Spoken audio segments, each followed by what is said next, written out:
So as you saw from our quick video there on narrative structure, story structure, you see that we have a beginning, a middle, and an end in all of our stories. In the beginning, we hear about our characters and our setting, as well as a little bit of the problem. We find out there's a problem in the story. Then in the middle, we see different events take place.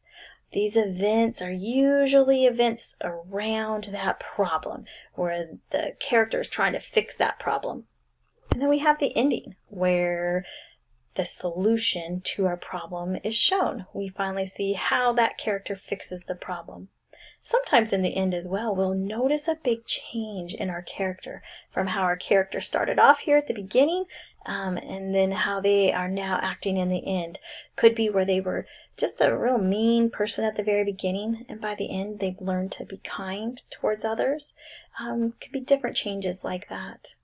Well, I have a story for us that we're going to listen to, and as I'm reading, it's called My Trip to the Nurse. I want you to think about the events that take place in the beginning, the middle, and the end. My Trip to the Nurse. When Cora was sitting in art class, she felt a weird pain in her stomach. She didn't want to get in trouble for getting out of her seat, but she didn't want to raise her hand and tell everyone that she had a stomach ache. She slowly got out of her seat and walked to her art teacher. Her art teacher told her she shouldn't be out of her seat, but Cora told her she needed to go to the nurse. Cora walked slowly down the hallway to the nurse's office. She didn't want to walk too fast. When she got to the nurse's office, the nurse was helping a little boy with a scrape on his knee. Cora lay down on the nurse's bed while she waited. It was finally Cora's turn.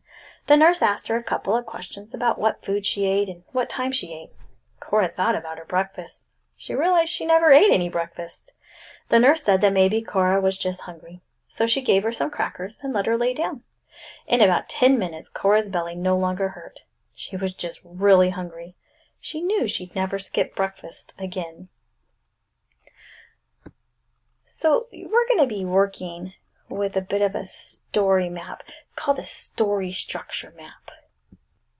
This map allows us to really break up the beginning, the middle, and the end. So we can see here's our beginning with the who are the characters and describe the setting, as well as what is the character's problem. So all three of these are that whole beginning section. And then we'll see underneath it says what events happen in the story. So here's that middle part of the story. And then how does the character solve the problem? Here's the ending. So thinking back to our story of Cora and the nurse, who are the characters? Well, our main character, of course, is Cora. I wouldn't say the teacher is, because we only hear her teacher's name and there's only a little bit of interaction between Cora and her teacher, but the nurse comes into play for a little bit there, so we would probably say Cora and the nurse. Describe this setting? Well, the story takes place at school, and so it's probably just during the daytime. I know that it's not too early in the morning, otherwise she would be at home still. Or if it was later in the day, again, she would be at home. So it has to be during the daytime. And I could also even say that it was during art. Whoops, not during, but during. During art class. Then the character's problem. Well, she's in the middle of art class and she doesn't feel well all of a sudden, right? She's starting to notice my stomach hurts. I don't feel all that great. So her problem, she starts to feel sick.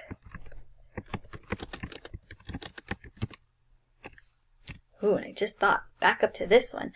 During the daytime, but we do know for our setting that it needs to be a little probably before lunchtime, right? Because she'd skipped breakfast, and if she'd had lunch, then she probably wouldn't be feeling sick anymore.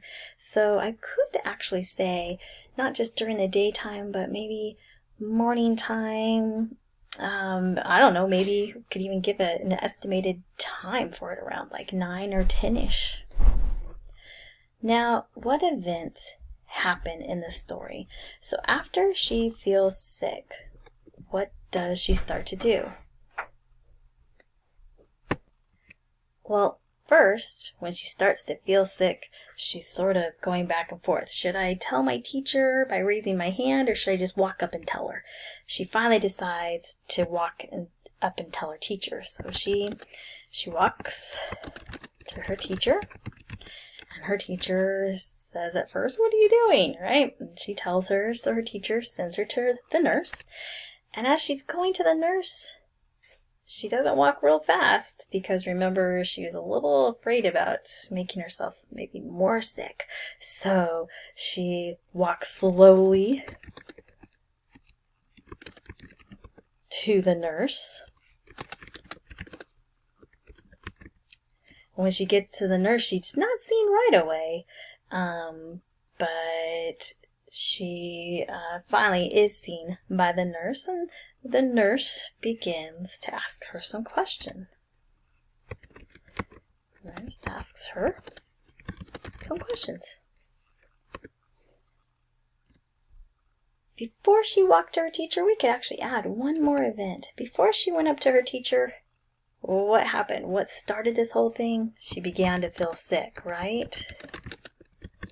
So I can always add more to my pieces up here.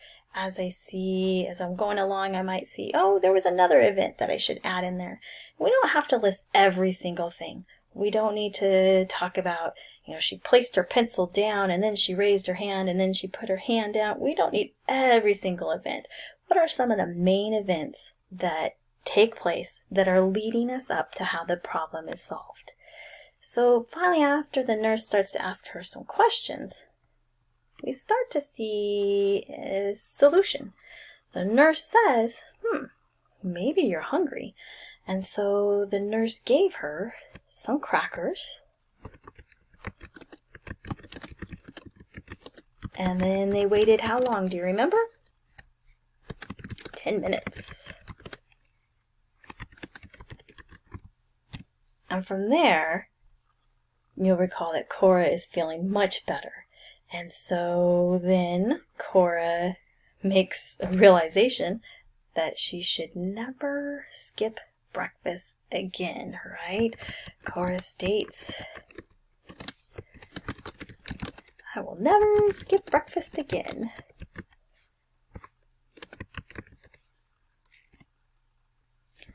And that is kind of how our story was solved. She made some realizations. She's starting to feel better. And she's learned her lesson. This is the story structure map.